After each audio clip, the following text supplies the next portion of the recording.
She hit me, yelled at me, "You're never leaving." I just grabbed my keys and left that night. Woke up to divorce papers being served, and my phone was buzzing like crazy with begging voicemails. I'm like 34 months out now, still trying to sort it all out.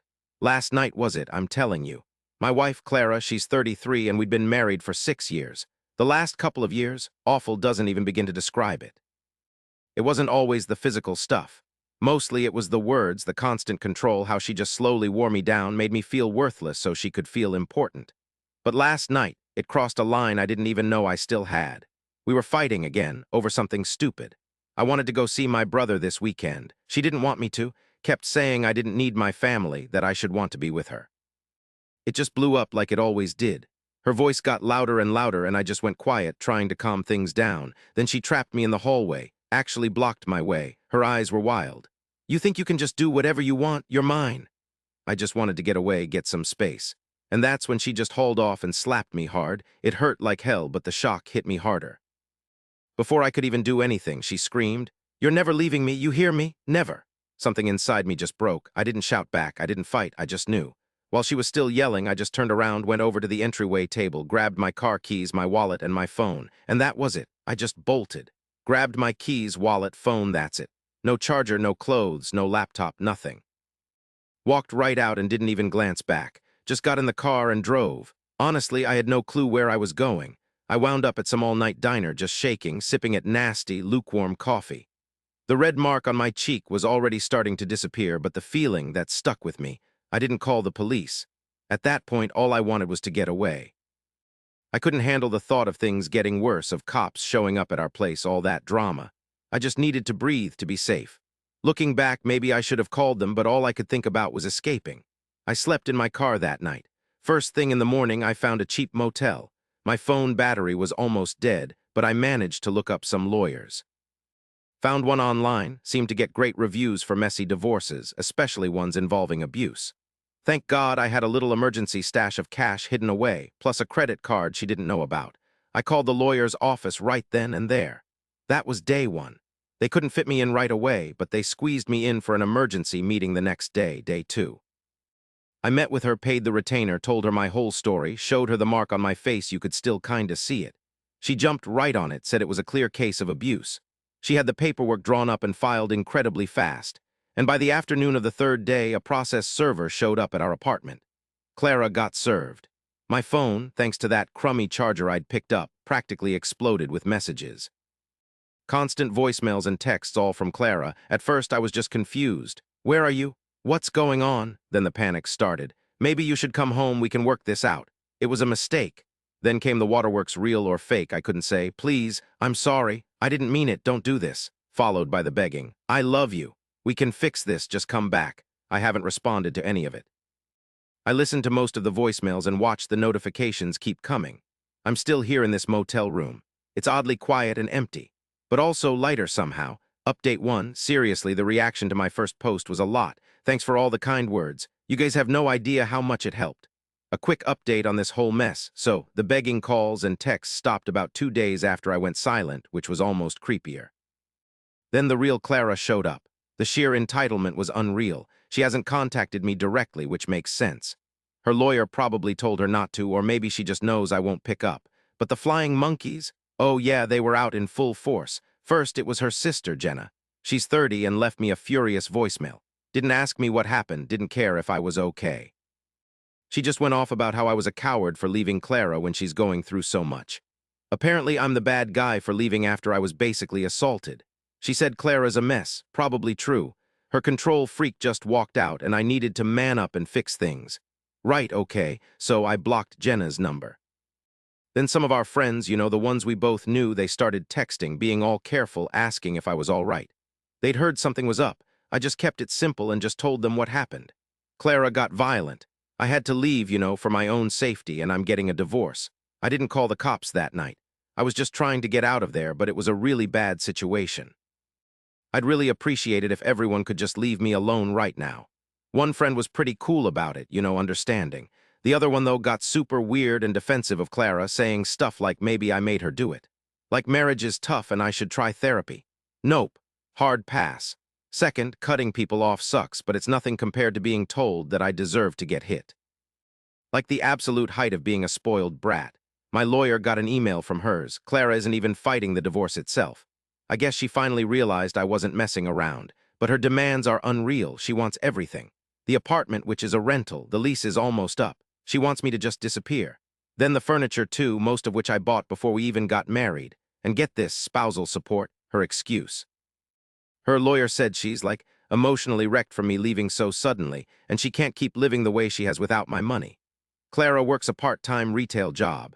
It's a decent job, but not enough to cover rent and her spending, which she always depended on my paycheck for because she was controlling my money and putting me down all the time. The audacity of it all. My lawyer practically chuckled, all professional-like, of course. We stood our ground. Absolutely no spousal support given everything that happened, the abuse.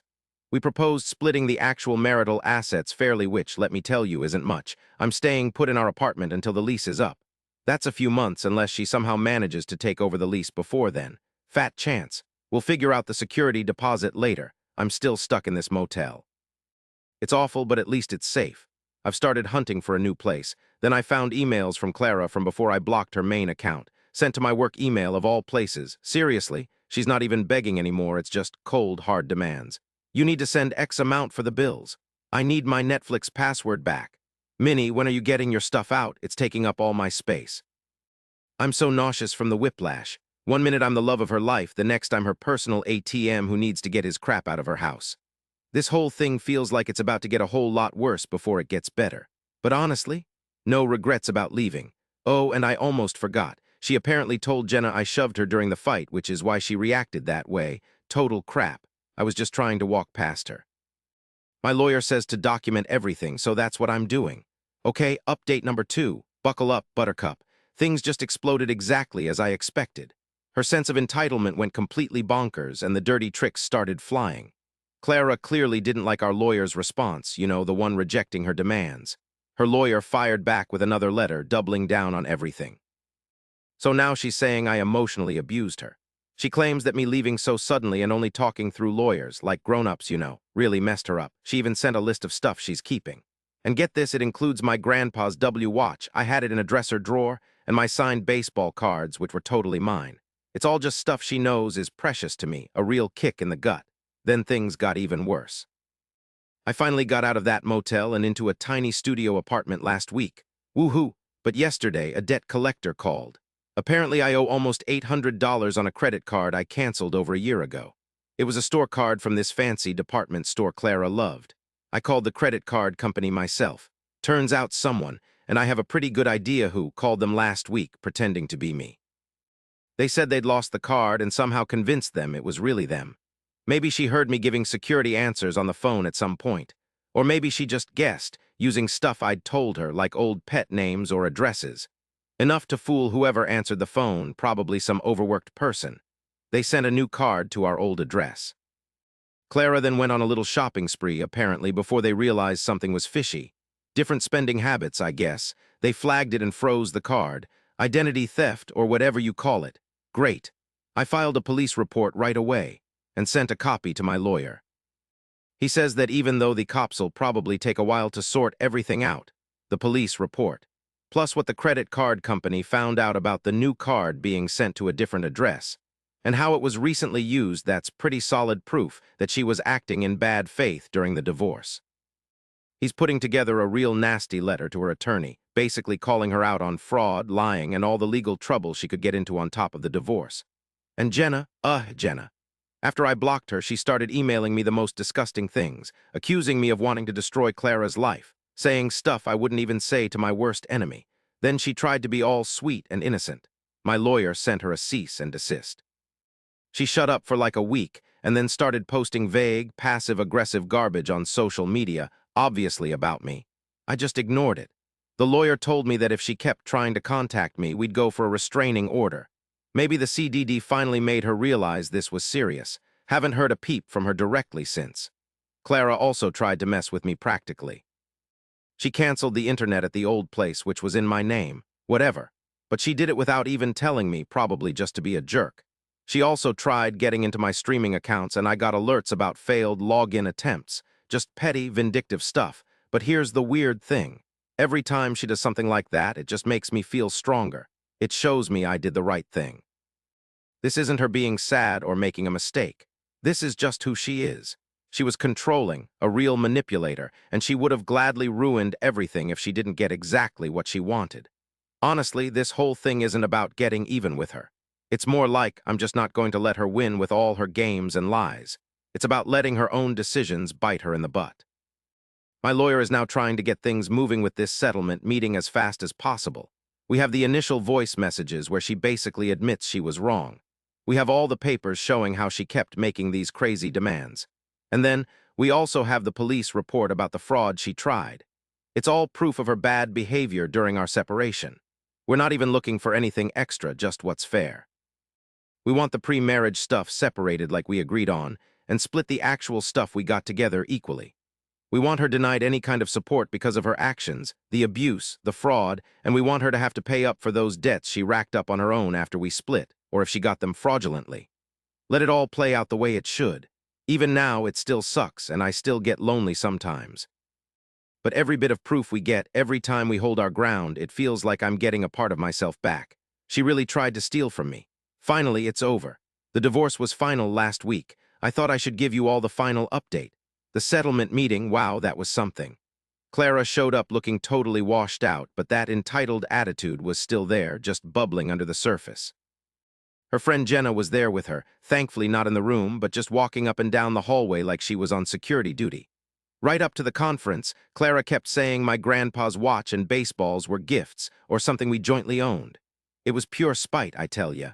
Her lawyer kept bringing up the emotional distress thing again. But my lawyer, bless his heart, just laid out the whole story. The slap, the threats, how I ran for my life, the begging voicemails that turned into demands and total nastiness. Then there was Jenna, harassing me all backed up by that nasty letter from Clara's lawyer. And finally, the police report about her trying to rip me off with my credit card while we were separating. He showed how she caused all the distress, and that credit card fraud thing showed she was acting in bad faith, plain and simple. Clara tried to deny it, said it was a misunderstanding, a mistake. Her lawyer looked like he'd just bitten into a lemon. Then my lawyer showed the credit card company's report, the calls, the address, the charges, everything. The police report was still open, but it was enough to make her look awful in mediation. I think her lawyer told her fighting it in court would be a disaster. A judge would see the whole ugly pattern of her behavior. It was the same story with the sentimental stuff. My lawyer had everything: photos, emails from years ago showing they were mine. He pointed out it would cost her way more in lawyer fees than those things were worth, and she might even get nailed for stealing. The mediator? She wasn't buying any of Clara's story, not one bit. The whole scam she pulled pretty much killed any chance she had of playing the victim or getting any money from me. My lawyer laid out the deal. No alimony. She gets to keep her stuff and the debts she made after we split, even the fake ones. I keep mine, specifically the watch and the baseballs. We divided what little money we had in the bank, 50-50, and we were both on our own for lawyer fees and, well, life after that.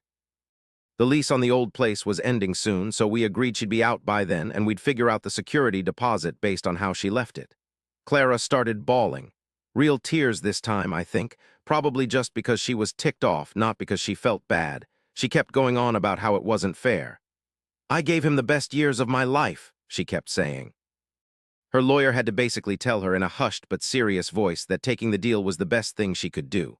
Otherwise, court would probably be worse and cost even more. She finally gave in, signed the papers right there.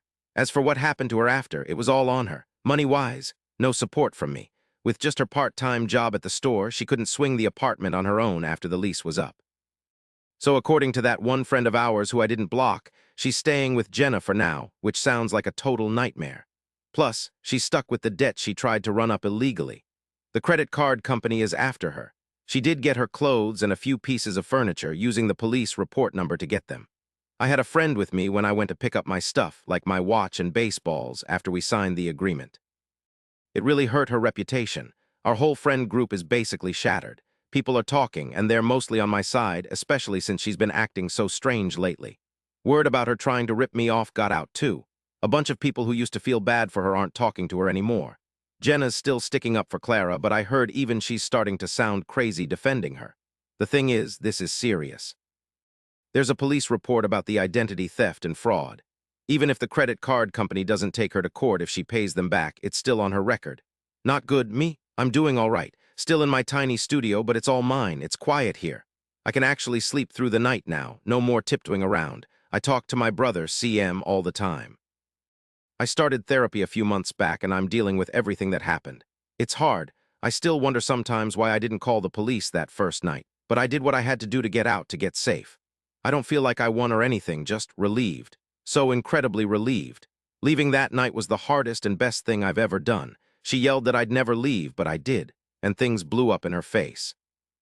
Not because I got some kind of revenge, but because she finally got what was coming to her. She tried to game the system, pull the wool over everyone's eyes, and it blew up in her face. Big time. That's what I call real justice. I really appreciate everyone who read my story and left comments. Just getting it all out there helped me keep things in perspective, you know? Okay, time to close this chapter and move on with my life.